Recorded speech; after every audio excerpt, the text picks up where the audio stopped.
grabando y aceptando esta grabación.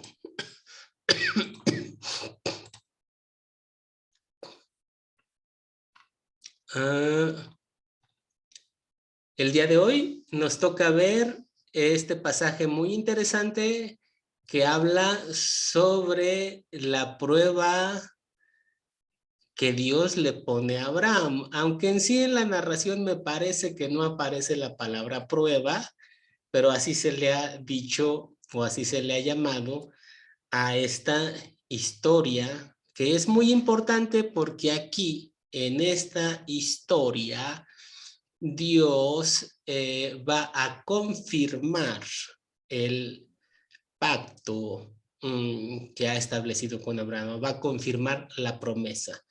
Al final de esta historia le va a volver a decir y le va a confirmar que por medio de él todas las naciones van a ser bendecidas.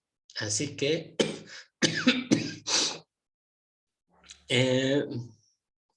esta es la clase del día de hoy. Oremos, repitamos esta oración. Querido Señor, cuando escucho cómo Abraham te amaba más que a su propio hijo, sé que me ha faltado mucha fe y amor. ¿Cuántas veces durante la vida he amado a alguien o algo más que a ti? Perdóname, Señor, por causa de tu Hijo Jesús. Enséñame por medio de tu palabra cómo puedo crecer en el amor para ti y ayúdame a practicar ese amor para ti. Gracias, Señor, por tu amor para mí. Amén. Bueno, no sabemos todas las reglas y el día de hoy vamos a comenzar y voy a pedir su participación, por favor, de todos ustedes. Vamos a levantar nuestra mano y vamos a decir nuestra tarea porque dejamos una tarea. La tarea fue cómo le llamarías a cada capítulo de los pasajes bíblicos. Claro, a veces solo agarramos lo que dice ahí el título de la Biblia que leemos, pero se trataba de que nosotros digamos alguna historia basado básicamente en la esencia de ese capítulo, en el problema que presenta y la solución que presenta.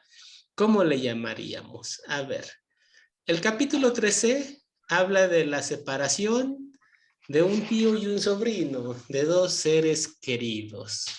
Que cada quien se va por su lado. ¿Alguien quiere decir cómo le llamaría a este capítulo? ¿Cómo le titularía? Despedida, maestro. Despedida. Despedida. Ok. Despedida. Así nada más, despedida. ¿Alguien quiere decir algo más? Porque ese título está muy corto. Despedida de la familia. Despedida de la familia. Ok. Gracias, muy bien. Veamos capítulo número 14. ¿Qué pasó en el capítulo 14? Pues en el capítulo 14, acuérdense que Abraham fue a libertar a su sobrino Lot. ¿Cómo le pondrían al capítulo 14?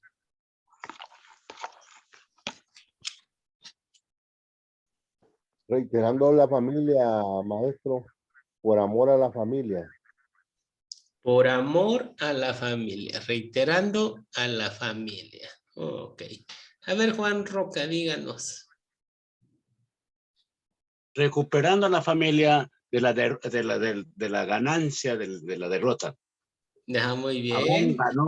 Abraham ganó la derrota y le dio la mano a su sobrino y le recogió todo lo que habían perdido en la guerra. Muy bien. Eso es que dije en la guerra de Kelordomer, ¿no? Ellos hicieron todo y le pasaron la voz a Abraham y Abraham se fue con sus 318 y ganó la guerra. Abraham dice solo, le levanta la mano, para mí no son los diezmos, nada, llévanse todo. Porque él le dio a los diezmos ¿cómo se llama? A Melquisedec, y Melquisedec le recibió con pan y vino. Eso es todo, pastor. Ok, muy bien, gracias. En el capítulo número 15, Dios especifica su promesa, ¿verdad? A ver, Sofía, díganos. Disculpe, dice el capítulo 15, Dios promete un hijo a Abraham y el pacto de Dios con Abraham. Ese es el tema del resumen. ¿Se escuchó? The radio model. Aux input model. A ver otra vez, Sofía, repítanoslos. Es que aquí se Bien. activa. El capítulo 15 decía así, Dios promete un hijo a Abraham y el pacto de Dios con Abraham. Ese sería el resumen. Ok, muy bien, sí, sí, sí. Excelente. El 16, a ver, el 16 es muy interesante, ¿eh? Muy, muy interesante. A ver, ¿alguien quiere decir algo sobre el capítulo 16 que habla de la esclava y del hijo que tuvo y todo eso? A ver, este pasaje es muy interesante. ¿Alguien?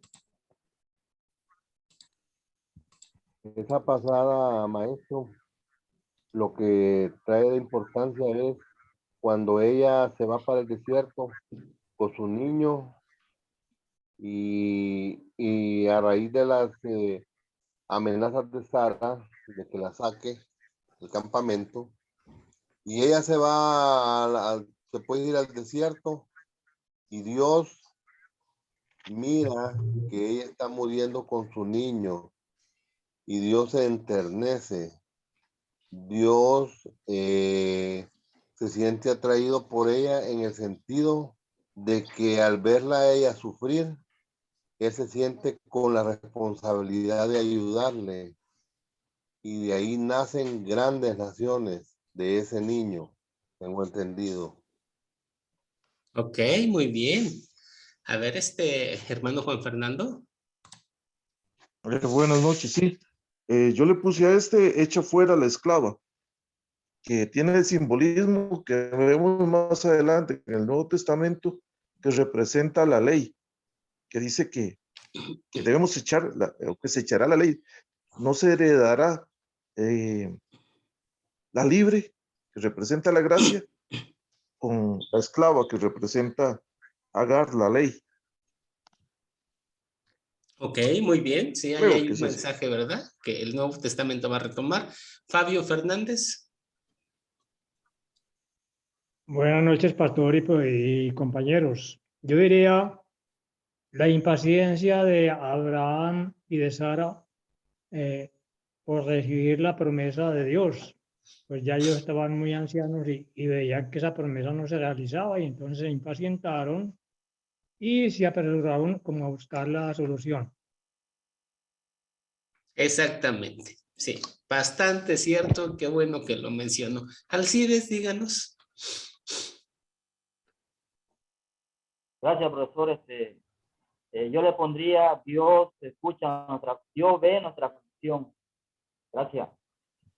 Muy bien. Gracias, gracias, Alcides. Este pasaje es muy interesante porque como nos lo dijo Fabio Fernández, ellos ya tienen la promesa, pero actúan por sí mismos, ¿verdad? Para que esa promesa se cumpla.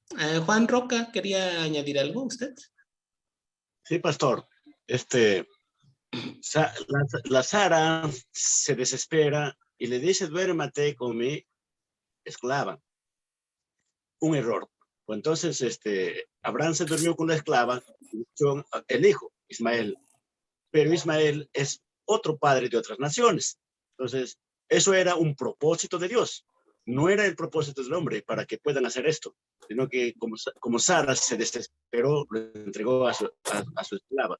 Después vino la promesa. Y la promesa, pues, de la promesa somos nosotros. Otro es para la esclavitud y nosotros somos de la libre. Eso es todo, pastor. Ok, muy bien, muy buen comentario, excelente. Y este pasaje, Pastor, por eso, sí, ¿alguien más? y yo, Andrés, Sí, a ver, pastor, Andrés, lo que dice el díganos. compañero Juan Roca es correcto. No debemos dejar por fuera que ese no era un niño cualquiera. Ese niño fue un fundador de naciones, ¿verdad? Es que lo sacaron del campamento fue otra cosa. Que la esclava le quiso quitarse el derecho fue otra cosa. Pero él, Dios lo bendijo al niño y lo puso como padre de naciones. Y eso debe de envolver otro título. Pacto de Dios con el hijo de la criada, de la esclava. Muy bien, porque eso es un adelanto de la bendición que Dios le va a dar a todas las naciones y por esa razón Dios también no se va a olvidar, ¿verdad? Gracias, Andrés. ¿Narda había levantado su mano? ¿O no, Narda? Muy bien. Sí la había levantado, pero quizá fue accidental. Continuamos entonces. Este pasaje es muy importante. No menos importante el 17. ¿De qué nos habla el capítulo 17? ¿De Amaris? Buenas noches, pastor. Yo le puse, Dios le cambia el nombre a Abraham. Le pone Abraham, que significa padre de muchedumbre. Ok, muy bien. Dios le cambia el nombre, pero hay un evento muy importante también ahí en el 18.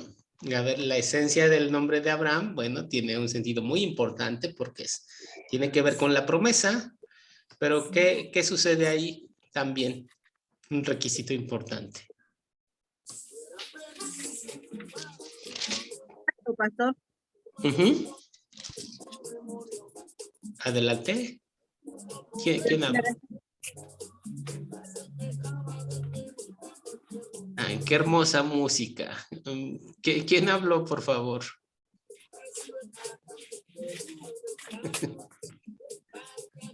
Bueno, a ver, vamos a darle el lugar a Juan Fernando y después a Sofía. Sí, viene.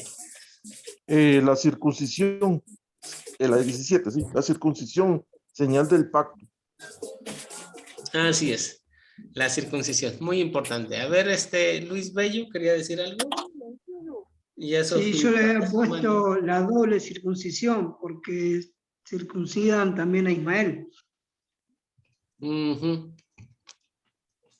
bien, la circuncisión. Muchas gracias.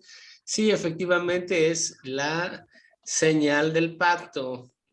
El pacto tiene un ritual para poder ser parte de él y es la circuncisión a los 8 días de nacido, a los 8, tan chiquito, y a los 8 se le tiene que hacer la circuncisión como parte de ese pacto. El que no era circuncidado no podía ser parte de ese pacto. O sea, el pacto estaba unido, como lo decíamos en una clase pasada. ¿Sí, alguien? Maestro.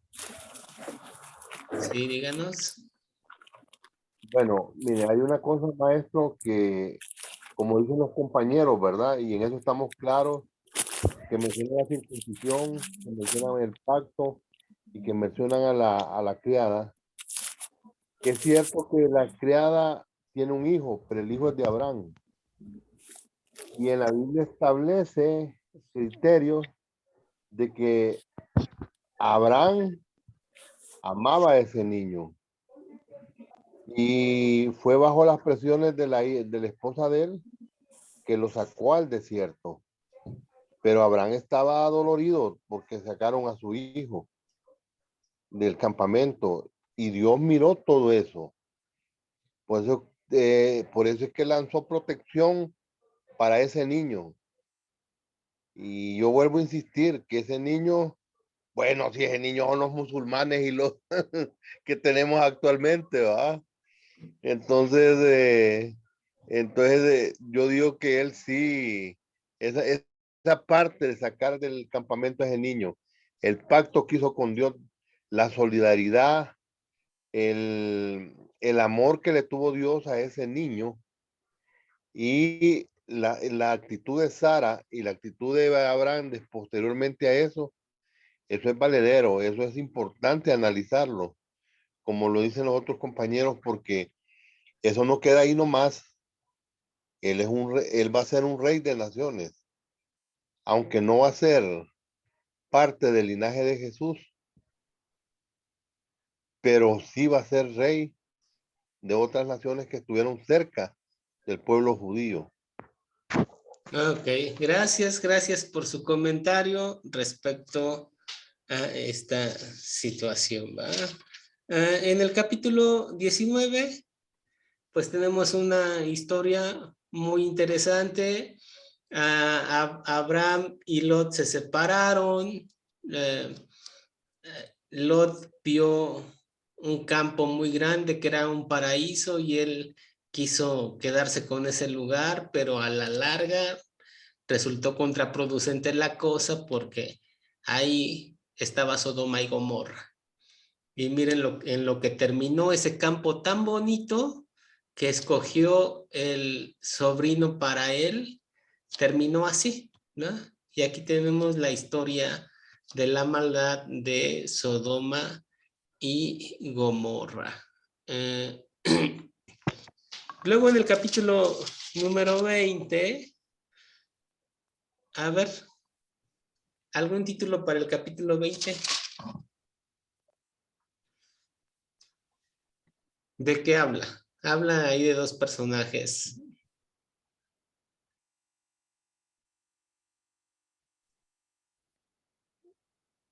¿Alguien se acuerda de quién es ese personaje? A ver, Juan Fernando. Sí, de Abraham y Amibelet. Ahí Abraham tiene temor y le dice a Sara que diga que es la hermana. Y Amibelet iba a tomar a Sara como su esposa. Y entonces Amibelet ora a Dios y le dice, no me castigues, pues yo no tuve la culpa. Y una cita que me llama la atención es, yo te detuve de pecar contra mí. Entonces, aquí se reafirma que también Dios es el que hace en nosotros el querer como el poder, por su buena voluntad. Sí, muy bien. Aquí entonces hay un pacto de Abraham con Abimelech. ¿Y de qué rey o de qué pueblo es Abimelech? ¿Alguien se acuerda? A usted, Juan Fernando, a ver, díganos. O Luis, sí, Luis, ya que encendió su micrófono. De Gerar, rey de Gerar. Rey de Gerar, pero ¿qué pueblo es Gerar? ¿Cómo se llamaba la gente que vivía ahí? Ay, no me acuerdo. ¿Alguien se acuerda? Bueno, Abimelech va a ser parte de los filisteos y ellos están haciendo un pacto de paz, pero ¿qué va a pasar en el tiempo más adelante? Que va a haber pura guerra entre ellos dos, ¿sí? Pura, pues de hecho, tan pronto como viene Isaac, también va a haber problemas entre Abimelech con Isaac. Entonces aquí hay un pacto que se viola, un pacto que no se respeta. Por eso tanta guerra entre los filisteos con los judíos, ¿verdad? Después tenemos en el 21, ¿qué pasa en el 21? Es muy importante. ¿Quién llegó en el 21? Una preguntita, pastor. ¿Qué capítulo es? 21. ¿O qué versículo es? ¿Qué Este versículo? capítulo 21, versículo. No, estamos preguntando de qué habla todo el capítulo 21. ¿O qué título le pondrían ustedes al capítulo 21? No de un versículo en especial. A ver. Vení. ¿Cómo? A ver, Damaris. El nacimiento de Isaac. El nacimiento de Isaac, sí, de eso habla. Fabio. Sí, profesor, el cumplimiento de la promesa del nacimiento de Isaac. Gracias. Muy importante y lo dijo excelentemente bien Fabio, el cumplimiento de la promesa. Entonces aquí está, Abraham se adelanta a la promesa con su esposa, pero aquí está el cumplimiento de la promesa. Finalmente se lleva a cabo. En el capítulo, si alguien, sí, adelante, ¿alguien va a decir algo antes de que empecemos? Eso es el nacimiento del linaje de Cristo, pastor, porque la esencia del comienzo, de los comienzos de la línea del linaje de Jesús viene desde Abraham, de ahí pasa por Isaac, de ahí por Jacob, de ahí por los hijos de Jacob. Es bien importante ese nacimiento. Ese nacimiento tiene una importancia para los planes de Dios enormes. Sí, sí, así es. Y qué bueno que lo dice. Acuérdense que no debemos de perder de vista en el Antiguo Testamento la línea de la promesa, así como lo acaba de decir nuestro hermano Andrés. La línea se mantiene en todo el Antiguo Testamento hacia Jesucristo, hacia la promesa en Jesucristo, ¿verdad? Esa es nuestra diferencia, decíamos, con los judíos. Ellos dicen que esto habla de Israel y hay una que otra profecía sobre el Mesías. Nosotros decimos que no, que desde la creación hasta el fin del Antiguo Testamento está presente Jesucristo. Es toda una línea que atraviesa todo el Antiguo Testamento. Juan Roca, díganos. Eso era la sombra y la figura de las cosas venideras, porque sin el Antiguo Testamento no había fundamento, pero en el Antiguo Testamento nos da la base, como nos lleva a Romanos, nos lleva a decir, Abraham esperó esperanza contra esperanza la llegada de su hijo. 25 años, no es tan fácil esperar, pero él esperó en paz, creyéndolo más, aunque su cuerpo se envejecía, el interior iba creciendo día tras día. Eso es todo. Así es. Muy bien. Gracias, Juan Roca. Gracias a todos por su participación. Estuvieron muy bien los títulos de los capítulos que nos han estado compartiendo. Y el día de hoy tenemos el pasaje sobre la prueba de Abraham. Y lo que podemos decir es, Dios le dice que ofrezca a su único hijo a quien ama, y le dice, vete a la tierra de Moria y ofrécelo ahí en holocausto sobre uno de los montes que yo te diré. Entonces lo manda a la tierra de Moria, en donde tiene que ofrecer el sacrificio en uno de los montes. Ahora, en ese monte es en donde se construyó el templo de Jerusalén. Más adelante sale el mismo lugar o la zona donde se va a sacrificar a Isaac. Va a ser el mismo lugar en donde en el futuro se va a construir el templo. Leemos en Crónicas, comenzó Salomón a edificar la casa de Jehová en Jerusalén en el monte Moriah, que había sido mostrado a David su padre en el lugar que David había preparado en la era de Ornán el Jebuseo, en el monte Moriah, que es la misma región en donde Abraham iba a sacrificar a Isaac. Entonces ese monte va a ser, o ese lugar va a ser muy especial, porque es el lugar en donde después se va a adorar a Dios. Sí, ¿qué pasó, Juan Roca? Díganos. ¿O se le quedó la mano levantada de hace un rato? Se queda levantada, pastor. Se quedó levantada, ok. No hay problema. Muy bien.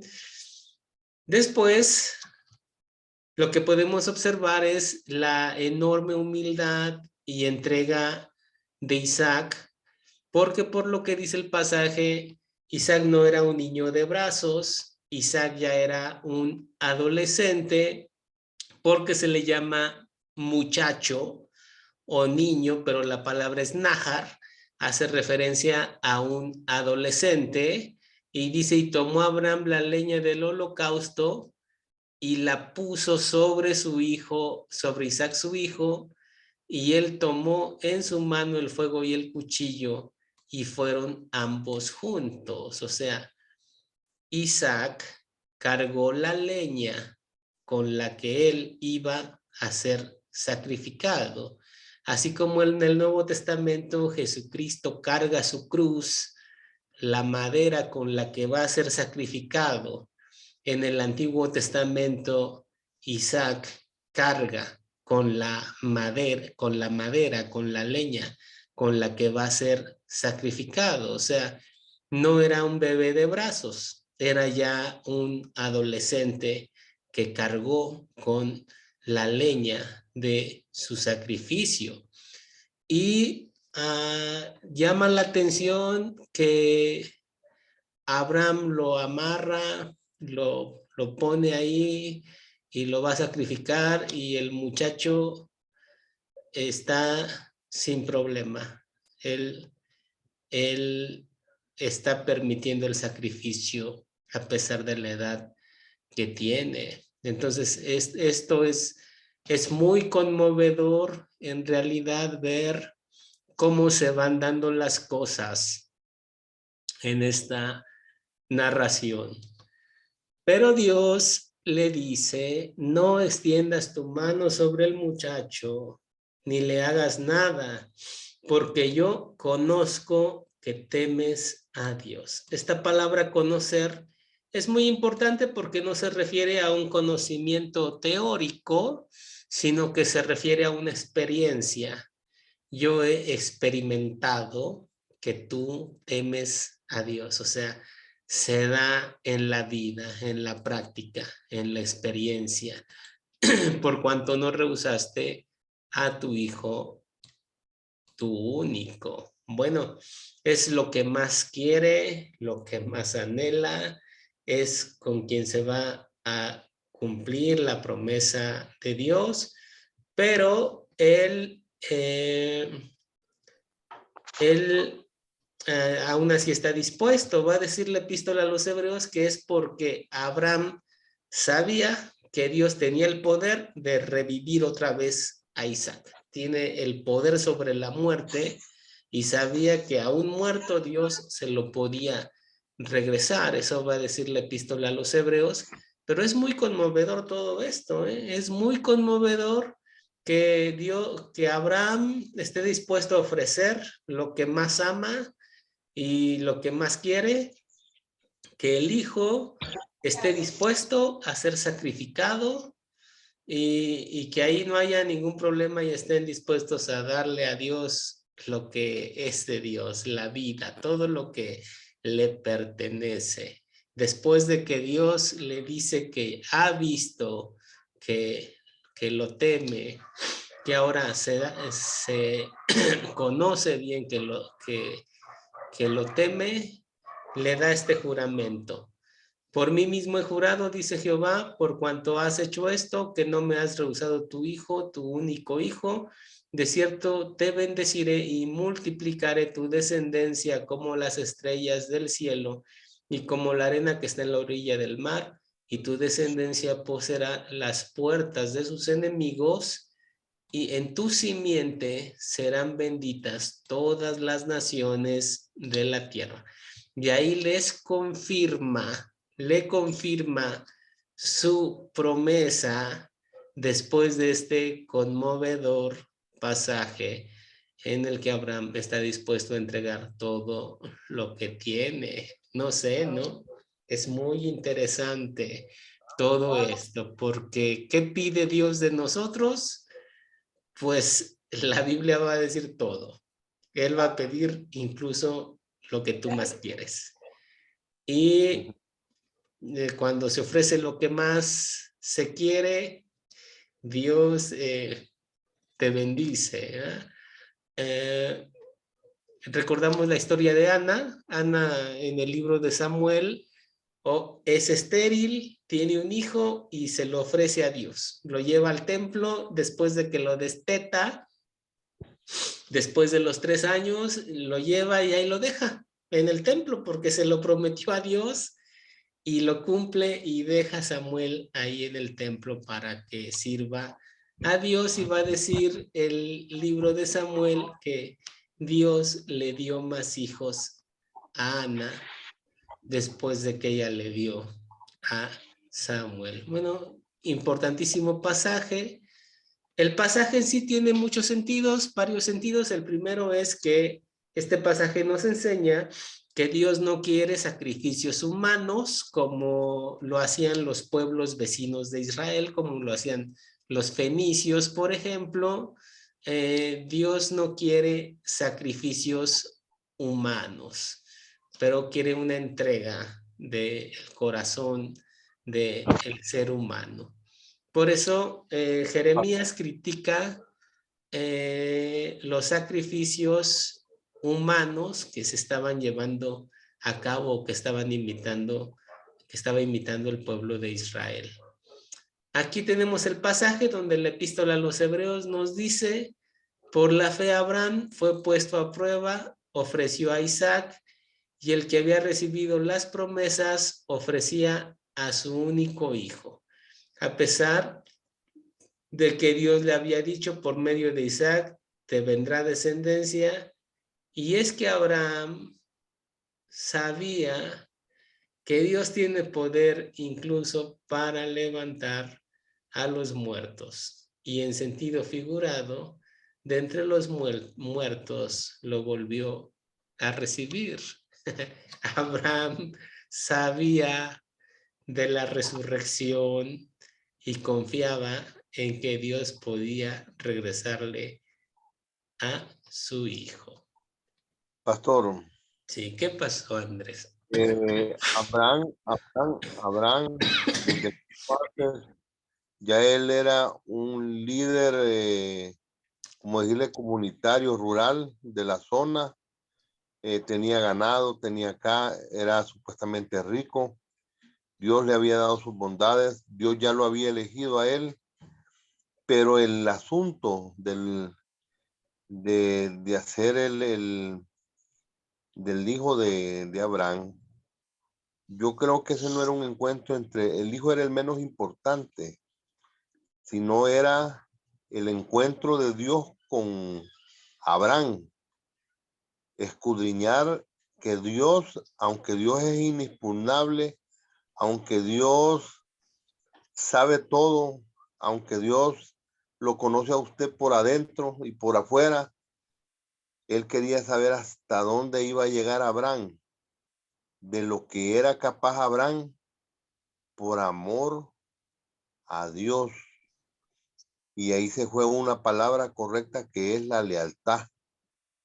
¿Hasta cuánto iba a ser leal Abraham con Dios? A Dios lo que le importaba era la lealtad de Abraham. Y eso era muy importante para la seguridad del hijo de Abraham. Y por eso es que lo puso a temblar, que hasta los pies le temblaban, me imagino, cuando le dijo: este es el becerro, o este es la oveja que vamos a hacer sacrificio, y saber que era el hijo de él. Pero aún así siguió adelante. Eso demuestra que era un hombre de determinación, un hombre que si por aquí me voy, pues por aquí me muero, pero él lo hacía a favor de Dios. Entonces ahí nace el encuentro, el pacto de Dios con Abraham, como el padre Abraham. Okay. Y eso es importante. Ok, a Bernarda, díganos. Levantó su mano. Sí, buenas noches. Pues yo también lo que veo, lo que dijo usted, Abraham obedeció, sabía perfectamente que quería agradar a Dios, pero también sabía que había vida eterna para poder resucitar a su hijo, por eso iba a entregar a su hijo, pero Dios vio su obediencia. Es cierto, muy bien, Narda. Gracias, gracias a Dios. Entonces nos habla de la fe de Abraham, ¿va? Esa fe que nos lleva a obrar, que nos lleva a actuar. Muy bien. Abraham entonces da este paso y aquí hay un tema muy importante, ¿no? El tema muy importante es respecto a el entendimiento que tenemos de Dios o nuestra forma de relacionarnos con Dios. Miren, parecía ser que aquí había un problema de falta de comprensión de lo que Dios estaba haciendo, porque Dios le dio una promesa a Abraham, le cumplió la promesa y luego le dice, ahora dame la promesa, ahora te la quito. Entonces todo eso podría sonar contradictorio, podría sonar ilógico, podría, no sé, interpretarse de una forma, o la situación en la que estaba Abraham era una situación difícil. ¿A qué vamos a esto? A que a nuestra relación con Dios a veces, o sea, está por encima de nuestra lógica, está por encima de nuestro razonamiento. Dice el apóstol Pablo allá en Filipenses que la paz de Dios sobrepasa todo entendimiento. ¿Qué significa esto? Que tú no lo vas a entender, ¿sí? Yo no lo voy a entender. ¿Cómo es que se puede dar la paz de Dios en mi vida en un momento en el que acaba de suceder una catástrofe, en un momento en el que acaba de ocurrir una injusticia, en un momento de ese tipo? ¿Cómo se va a dar? Pues eso yo no lo voy a entender porque la paz de Dios sobrepasa todo entendimiento. A ver, Narda, ¿qué quiere decirnos? Narda, su micrófono, tiene que encender su micrófono. Es por fe. Él tenía fe y confianza en Dios. Aunque era la promesa que Dios le había dicho, ¿no? Que iba a ser su descendencia Isaac. Pero Abraham recordó la promesa, ¿sí? Que ahora Abraham, por eso fue que le dio las naciones, porque él vivía por fe. Por eso Abraham era el que es Abraham por fe vivía, ¿no? Por la fe vivía. Por eso Dios le dio a todas las naciones, que ahora es la descendencia que es el Hijo de Dios a través de David. Ok, bien, gracias. Sí, ¿era una pregunta o está usted comentando? Estoy comentando. Ok, sí, está muy bien. Gracias, Narda. Muy bien. Entonces, ahí está, sale. A veces no podemos basarnos en una lógica en nuestra relación con Dios o en un razonamiento que pueda dar explicación a las cosas, ¿sí? Eso es muy importante. ¿Por qué decimos eso? Porque la escritura hay que aceptarla como nos dicen las cosas, ¿va? Y nuestra relación con Dios tiene que ir por ese camino.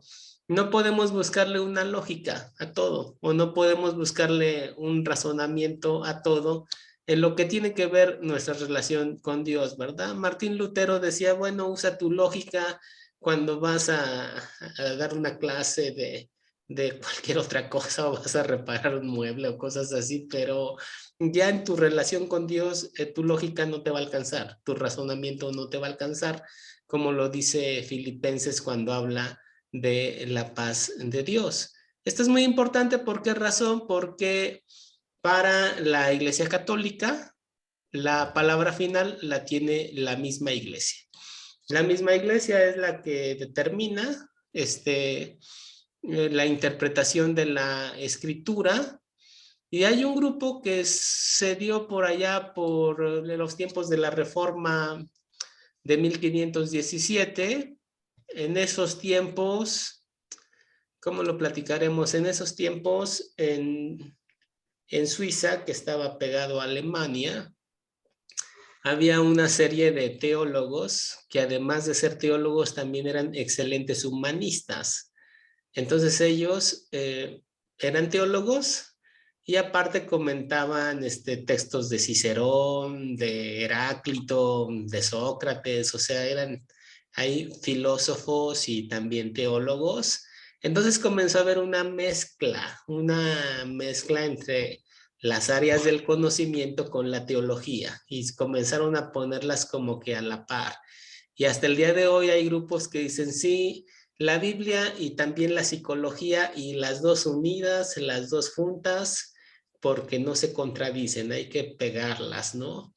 Hay otros que dicen, bueno, sí, la teoría de la evolución con la Biblia sí se llevan, hay que pegarlas porque las dos tienen que ir de la mano, o sea, como que juntan las áreas del conocimiento y las ponen a la par de la escritura, precisamente queriendo dar explicaciones más lógicas. Voy a poner un ejemplo, el tema de la elección, ¿por qué Dios elige y cómo se da la elección? Pues es un gran misterio, o sea, muchas cosas no las vamos a poder explicar sobre el tema de la elección.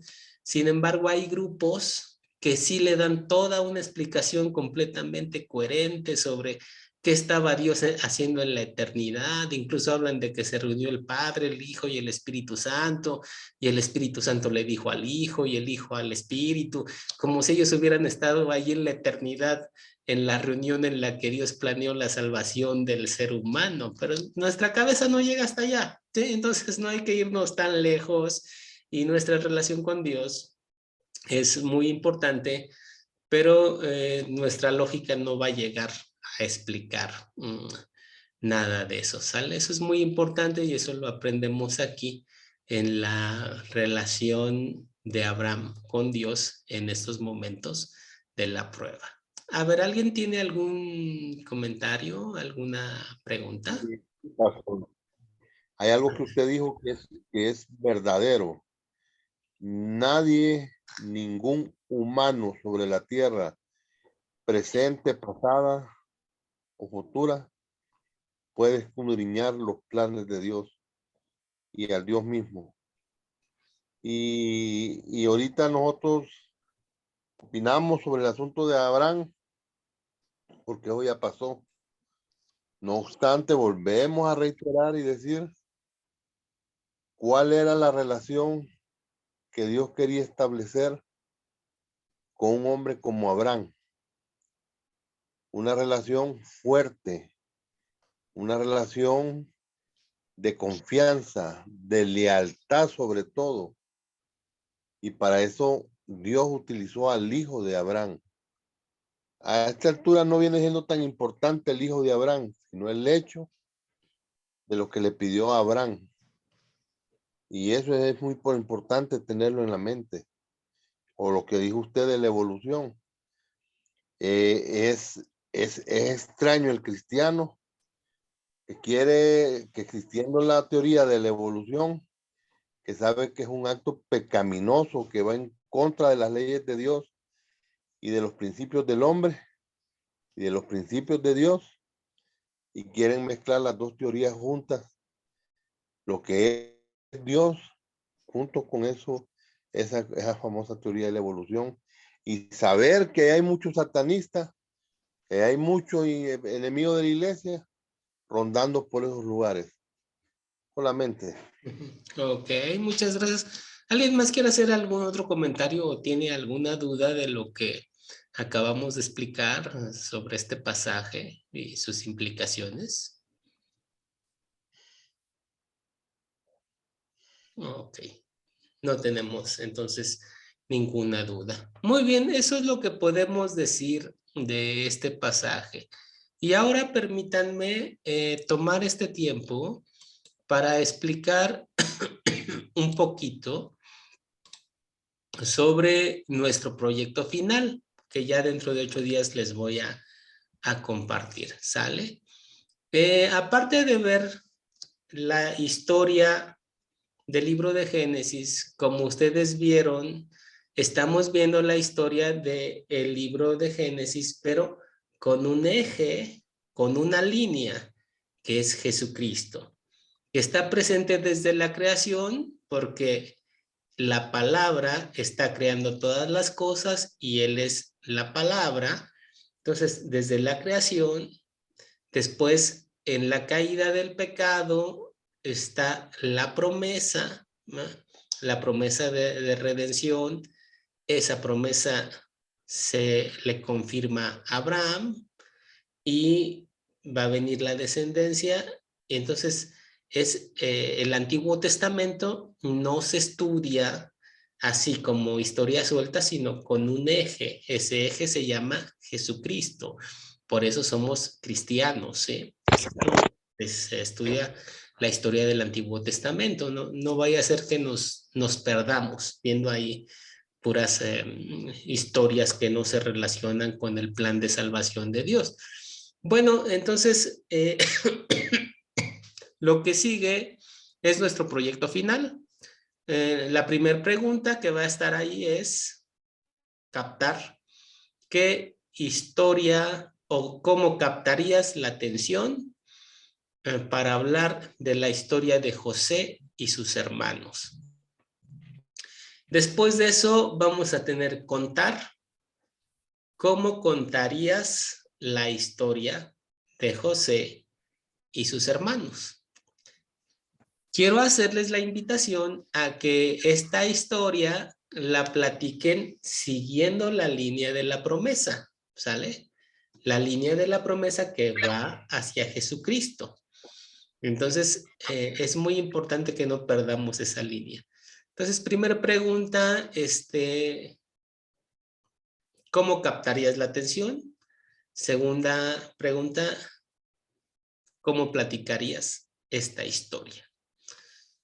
Después van a venir las preguntas de cajón, de considerar, las 7 preguntas de consolidar, que son ¿quiénes son los personajes de esta historia? Y vamos a poner, pues está Jacob, está José, están unos ismaelitas que pasaron, todo ese tipo de cosas, ¿verdad?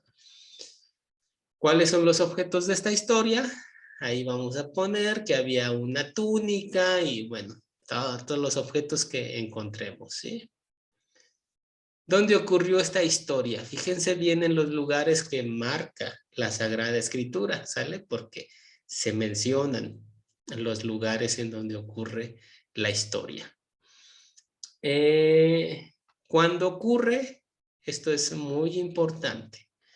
De preferencia, si relacionamos el cuándo ocurre con el plan de salvación y la línea que va señalando hacia Jesucristo, es mejor, ¿verdad?